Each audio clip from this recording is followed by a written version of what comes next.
Parents మెచ్చిన university Sankalchand Patel university Gujarat.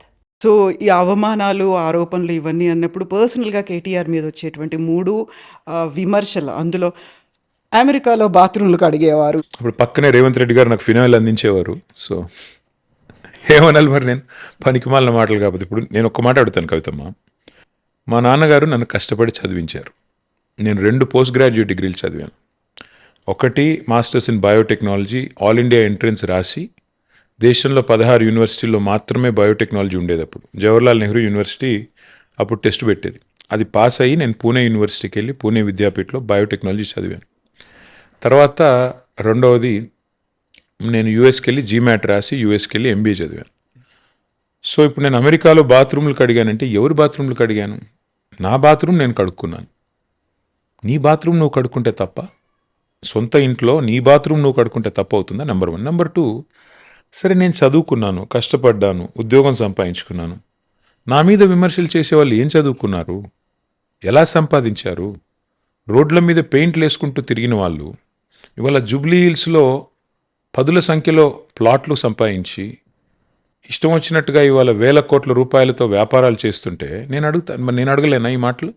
ఎక్కడి నుంచి? ఇప్పుడు మీరు ఎక్కడ చదువుకున్నారు, ఏం చదువుకున్నారు, ఏం వ్యాపారాలు చేశారు, ఎవరిని ఉద్ధరించి సంపాదించారు? నేనేమంటానంటే విమర్శకు విమర్శ సమాధానం కాదు. నేను అమెరికాలో నా పని నేను చేసుకున్నాను, ఉద్యోగం సంపాదించుకున్నాను. ఇంకోటి నాకు ఇంకా విచిత్రం అనిపించేది, అమెరికాలో బాత్రూమ్లు కడిగారు. మా నాన్నగారు 1980s నుంచి రాజకీయాల్లో ఉన్నారు. నేను అమెరికా పోకంటే ముందే ఆయన మంత్రి, రాష్ట్రంలో మంత్రి.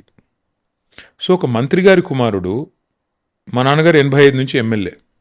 నేను అమెరికా పోయింది 96లో, 98లో కూడా కాదు, అంటే మా నాన్న ఎమ్మెల్యే అయినాక 13 ఏళ్ళ తర్వాత. ఇవాళ చూస్తుంటే మీరు గమనించండి, ఒక్కొక్క ఎమ్మెల్యే గారు ఎమ్మెల్యే అయిన తర్వాత సంవత్సరానికి ఆయన లైఫ్ స్టైల్ మారిపోతుంది. మొన్నటిదాకా ఇందిరమ్మ ఇంట్లో ఉన్న ఒక ఎమ్మెల్యే గారు మన 3 కోట్ల బెంచ్ కార్లో తిరుగుతున్నాడు అంటే నేను చూశాను సోషల్ మీడియాలో. నేనేదో మొత్తం పూర్తిగా అడ్రస్ లేని వాడిని, చదువుకోని వాడిని, రోడ్ల మీద ఆవారాగా తిరిగేవాడిని, రోడ్ల మీద పెయింటింగ్లు వేసుకుంటూ తిరిగేవాడిని అయితే కాదు కదా. ఒక పెద్ద కుటుంబంలో పుట్టాను. మా నాన్నగారు కేంద్ర మంత్రిగా, రాష్ట్ర మంత్రిగా, డిప్యూటీ స్పీకర్గా, ఎమ్మెల్యేగా దశాబ్దాలు పనిచేశారు.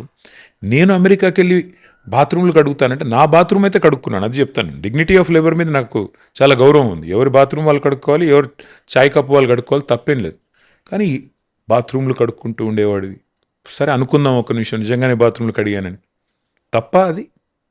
నీలాగా దోచుకోలేదు కదా, నీలాగా బ్యాగులు మోసి దొరికిపోలేదు కదా, దరిద్ర పనులు అయితే చేయలేదు కదా నేను. So I'm proud of what I am. చదువుకున్నాను, కష్టపడ్డాను, ఉద్యోగం చేశాను. ఇవాళ మాట్లాడుతుంటారు కొంతమంది నాయకులు, జీవితంలో ఒక్క పోటీ పరీక్ష రాయనోడు, జీవితంలో ఒక ఇంటర్వ్యూ ఎదుర్కొనోడు, జీవితంలో ఒక ఉద్యోగం చేయనోడు, వాళ్ళు కూడా పెద్దగా 2 లక్షల ఉద్యోగాలు ఇస్తాము అని మాటలు మాట్లాడుతుంటే నాకు అర్థం కాదు. సో ఫస్ట్ అడిగాను, సెకండ్ ఆల్రెడీ మీరు చెప్పేశారు. అడిగండి, అన్నీ అడిగండి, పర్లేదు కదా. సో బలవంతంగా మిమ్మల్ని పాలిటిక్స్లోకి లాక్కొని వచ్చారు, బెదిరించారు అని. ఇన్ఫ్యాక్ట్ నేను కేసీఆర్ గారికి తెలియకుండా నేను రాజకీయాల్లోకి వచ్చా. ఇన్ఫ్యాక్ట్ 2006లో కరీంనగర్కి రాజీనామా చేస్తే సారు, ఆ రోజు నేను ఉద్యోగం చేసుకుంటున్నా. ఇది 2006 ఆగస్ట్ అనుకుంటా. అప్పుడు మా బాస్ని అడిగాను. అప్పుడు మా బాస్ సింగపూర్లో ఉండేవాడు, నేను ఇండియాలో, నేను I was heading south Asia. మా బాస్ని అడిగాను 2 months లీవ్ కావాలి.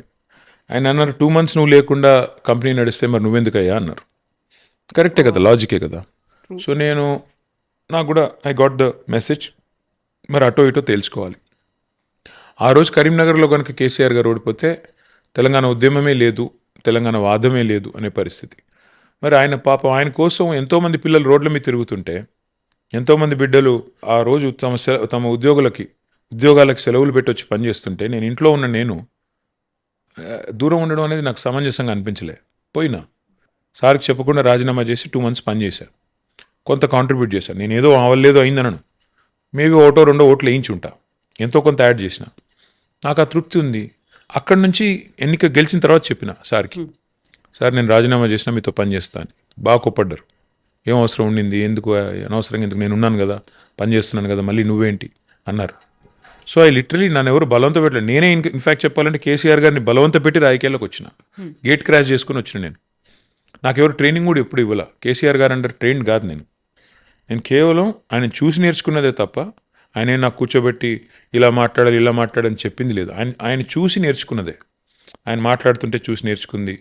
ఆయన కోర్స్ ఇంకా డిఎన్ఏ ఉంటుంది, జీన్స్ ఉంటాయి కాబట్టి ఆటోమేటిక్ కొన్ని లక్షణాలు వస్తాయి. బట్ ఎక్కువ వరకు చూసి నేర్చుకుందే తప్ప ఆయన ఎక్కడ కూడా నన్ను ఆయన బలవంతంగా పాపం తేలేదు.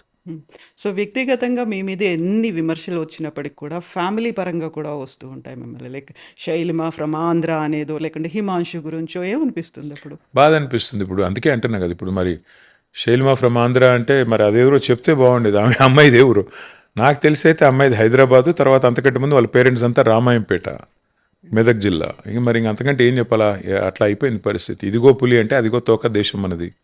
అందులో ముఖ్యంగా ఎవరు పడితే వాళ్ళు సోషల్ మీడియా వచ్చిన తర్వాత ఏది పడితే అది మాట్లాడవచ్చు. వాక్ స్వాతంత్రం, ఏం చేద్దాం? వాక్ స్వాతంత్రం అన్నారు కాబట్టి ఇక్కడ ఒక క్వశ్చన్. యూజువల్గానే కేటీఆర్ అనగానే వెల్ ఎడ్యుకేటెడ్ అనేది ఉంటుంది, చాలా బాగా మాట్లాడతారు, ఆరేటరీ స్కిల్స్ అనేవి ఉన్నాయి, మంచి ఒక డీసెంట్ పొలిటీషియన్ అనేది, యంగ్ జనరేషన్కి ఒక యూత్ ఐకాన్, ఇవన్నీ ఉన్నప్పుడు కేటీఆర్ తన స్థాయిని తానే తగ్గించుకొని మాట్లాడుతున్నాడు. విమర్శలు కావచ్చు, ఈ మధ్యలో కొంచెం ఒక రకంగా అయితే అగ్రెసివ్గా కనిపిస్తున్నారు. అలా మాట్లాడాల్సినటువంటి అవసరం లేదేమో అనేటువంటి మీ కొంతమంది కార్యకర్తలు రామన్న ఇలా మాట్లాడకుండా ఉంటే బాగుండేది అనే 2 విషయాలు చెప్తాను. ఒకటి, కుక్క కాడుకు చెప్పు దెబ్బ. అవతల వారికి అర్థమయ్యే భాషలోనే కొన్ని విషయాలు చెప్పాల్సి వస్తుంది. ఇప్పుడు 3 నెలల్లోనే పిల్లలు పుట్టించగలరా, ఎంత కండలు తిరిగిన వస్తాదైనా అని ముఖ్యమంత్రి గారు అంటే నేనేం చెప్పాలి ఆయనకి? మరి 30 నెలల్లో పిల్లలు పుట్టపోతే నేనేమనాలి అని అడిగాను. అది తప్ప ఉప్ప? మరి ఆయన 3 నెలల ఉపమానం ఆయన తేకపోతే 30 నెలల్లో పిల్లలు పుట్టపోతే నిన్నేమనాలి బాబు అని నీవు అసమర్థుడివి అని చెప్పాల్సి వచ్చింది. అది తప్పని కొంతమంది కనిపించవచ్చు, ఒప్పని కొంతమంది కనిపించవచ్చు. ఆ భాషనే ఆయనకు అర్థమవుతుంది. రైతు బంద్ ఆపడానికి నేనేమన్నా హౌలాగాన్నా, దివానాగాన్నా, మాకు దిమాక్ లేదా? కేసీఆర్ గారు అంటున్నారు రైతు బంధు కాంగ్రెస్ వస్తే పోతుందని అని ఆయనే మాట్లాడారు. నేనేం చేశాను, అదే వీడియో చూపెట్టాను. మరి ఇప్పుడు నేను ఏమనాలి బాబు, నీకు దిమాక్ ఉందా, దివానాగాడు అనాలా, ఏమనాలని అడిగాను. అది కొంతమందికి నచ్చవచ్చు, నచ్చకపోవచ్చు. నేను రేవంత్ రెడ్డి గారు మాటలు నుటంకిస్తే కూడా బాధపడితే నేనేం చేయాలమ్మా? నెంబర్ 1. నెంబర్ 2, కేసీఆర్ గారు మా నాన్న, మా లీడరే కాదు కదా, నా నాన్న. మా నాన్నను పట్టుకుని ఆయన కాలు గోరికి సరిపోని వాళ్ళు కూడా నోటికొచ్చినట్టు మాట్లాడితే అప్పుడు కూడా నాకు ఉక్రోషం రాకపోతే నేను ఆయన కొడుకునే కాదు.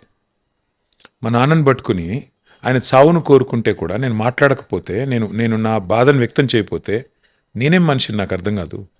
సహజంగానే అప్పుడప్పుడు ఉప్పు కారం తింటాం కదా, కోపం రాకుండా ఉంటుందా? మా నాన్నగారిని పట్టుకుని నోటికి వచ్చినట్టు మాట్లాడితే అప్పుడు నేను కూడా ప్రతిస్పందించాను. మా నాన్నగారు చావును కోరుకున్నప్పుడు, మా నాన్నగారు చచ్చిపోవాలని శాపాలు పెట్టినప్పుడు, మా నాన్నగారి మీద ఇష్టం వచ్చినట్టు చెత్తా చెదారం మాట్లాడినప్పుడు గట్టిగా మాట్లాడాను. అండ్ ఒక్కసారి కాదు, ఇంకొక 1,00,000 సార్లు, 1,00,00,000 సార్లు మాట్లాడతా. దానికి చదువు సంస్కారం అంటే అవతలవాడికి కూడా ఉండాలి కదా, చదువు సంస్కారం. కాబట్టి తప్పదు కొన్ని సందర్భాలు. ఇప్పుడు బురదలో దిగిన తర్వాత నాకు బురద అంటకూడదు, అవతలవాడు మాత్రం పెయ్యంతా బురద పూసుకొని వస్తాడు, నేను మాత్రం చాలా నీట్గా నా వైట్ షర్ట్కి బురద అంటకూడదు అంటే ఎట్లా కుదురుతుందమ్మా? అవతల కొట్లాడుతుందో పందితో, కొట్లాడేటప్పుడు తప్పకుండా బురద అంటుతుంది. నేను కూడా బురద అంటినప్పుడు నేను కూడా కొట్లాడాల్సి వస్తుంది. కాకపోతే ఇప్పుడు రాజకీయము అనగానే ఒక రకంగా ఆరోపణలు, వ్యక్తిత్వ హననాలు ఇవన్నీ ఉంటాయి. ఆ తర్వాత అగ్రెసివ్గా మాట్లాడాలి, బస్తీ మీద సవాళ్ళు అంటూ ఇలా ఉండాలి. ఇవన్నీ కాకుండా మామూలు రాజకీయం అనేది కనిపించలేదా? యాక్చువల్గా రాజకీయం అంటే జానారెడ్డి గారు 2014లో ప్రతిపక్ష నాయకుడు, కేసీఆర్ గారు ముఖ్యమంత్రి. 2014 to 18 మీరు మొత్తం తీసుకోండి రికార్డ్స్, ఎక్కడన్నా మేము ఇట్లా మాట్లాడామా? 2018 to 23 తీసుకోండి, చూడండి మీరు. ఆ రోజు భట్టి గారు సిఎల్పి లీడర్, కేసీఆర్ గారు ముఖ్యమంత్రి. మేము ఎప్పుడైనా మాట్లాడాం? ఎందుకు వస్తుంది పరిస్థితి? చప్పట్లు ఎప్పుడైనా రెండు చేతులతో మోగుతాయమ్మా. అవతల జానారెడ్డి గారు మర్యాద ఇస్తే అసలు మీరు చూడండి, కేసీఆర్ గారు ఒక్కరోజు కూడా అసెంబ్లీలో పెద్దలు జానారెడ్డి గారు అనకుండా మాట్లాడలేదు. ఆయన కూడా అట్లాగే మాట్లాడారు, ముఖ్యమంత్రి గారు అని మాట్లాడేవారు. అంత గౌరవంగా ఉండేది సభ. వాళ్ళిద్దరు మాట్లాడుతుంటే చూడడానికి కూడా ఉల్లాసంగా ఉండేది. ఇవాళ ఏందమ్మా, మా వెనకాల పైల్వాన్లు ఉన్నారు అంటే ఎంత చండాలమైన భాష అంటే, అసెంబ్లీలో ఎంత గలీజ్ భాష అంటే. ఈ మాట అంటున్నందుకు సారీ, డ్రీమ్లో మరి మీరు ఎడిట్ చేసుకుంటే చేసుకోండి, పెట్టుకుంటే పెట్టుకోండి. అనొచ్చా ముఖ్యమంత్రి గారి నోటెమ్మడ? తెలుసా అసలు ఆయనకి ఏం మాట్లాడుతున్నాడో? ఇంకా శాసనసభలో గౌరవ ముఖ్యమంత్రి గారు, మా సభానాయకుడు మాట్లాడినాక అది మమ్మల్ని ఉద్దేశించి నేనేం చేయాలి? కవిత నోరు మూసుకుని ఉండాలా? ఏం చేయమంటారు చెప్పండి? సో సభా విలువలు, సంస్కారము రెండు వైపులా ఉంటాయి తప్ప ఒకవైపు నుంచి ఉండవమ్మ. ఆయన మర్యాదగా మరి నేను చెప్పాను, నేను పబ్లిక్గా కూడా అప్పీల్ చేశాను, నువ్వు కేసీఆర్ గారిని తిట్టడం మానేస్తే నేను తిట్టను, నీ చైర్ గౌరవం ఇస్తా, నువ్వు నన్ను తిట్టు కావాలంటే పడతాను, నీకంటే చిన్నోడిని, కానీ నువ్వు కేసీఆర్ గారిని అంటే మాత్రం వదిలిపెట్టను, నువ్వు ఒక్కటంటే 10 అంట అని చెప్పా. అది 100% నేను ఈ రోజు కూడా దానికి కట్టుబడి ఉన్నాను. ఓకే.